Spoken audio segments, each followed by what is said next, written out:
اتنی روشنیوں کے ہوتے ہوئے، اتنے اجالوں کے ہوتے ہوئے تم اگر در بدر بھٹک رہے ہو تو یہ تمہارا قصور ہے۔ یہ امت جن کو اللہ نے قرآن دیا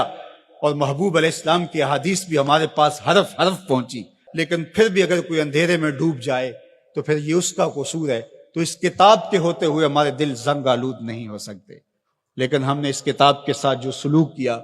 اس کتاب کے ساتھ ہمارا جو تعلق ہے وہ کسی سے مخفی نہیں ہے۔ یہ صرف کتاب ثواب رہ گئی ہے، جو کتاب ہدایت تھی، جس کا لفظ لفظ ہدایت دیتا تھا، حرف حرف زندگی بخش تھا، جس کی ایک ایک آیت ہمیں جینے کے اسلوب سکھاتی تھی۔ اس کتاب کو سینے سے لگا کر کے اور اپنے پیغمبر کی راہوں پہ چل کے ہم پوری دنیا کو اصول و ضوابط دینے تھے اور ان کو جینے کے ڈھب سکھانے تھے۔ کنتم خیر امت اخرجت للناس، فرمایا کہ تمہیں تو لوگوں کے لیے ہم نے نکالا تھا، تم نے تو کائنات کی رہنمائی کرنی تھی، تم تو زمانے کی قیادت کرنی تھی، لیکن آج ہے رسوا زمانے میں کلاه لالا رنگ، جو سراپا نازتے ہیں آج مجبور نیاز،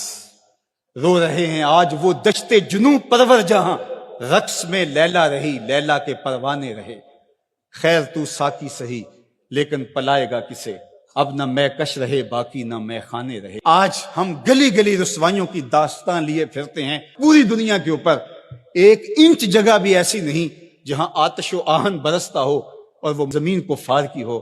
جہاں بھی خون گرتا ہے نسب پوچھو تو وہ مسلمان کا خون ہو، وہ سیریا میں ہو، وہ یمن میں ہو، وہ عراق میں ہو، وہ کشمیر میں ہو، وہ القدس میں ہو، جہاں بھی بہتا ہوا خون دکھائی دیتا ہے وہ اس امت مرحوم کا خون بہتا دکھائی دیتا ہے، اس لیے کہ ہم نے اس قرآن کو چھوڑ دیا۔ یہ ہمارے اعمال کی سزا ہے، بد اعمالیوں کی سزا ہے کہ آج دشمن کو ہمارے اوپر مسلط کر دیا گیا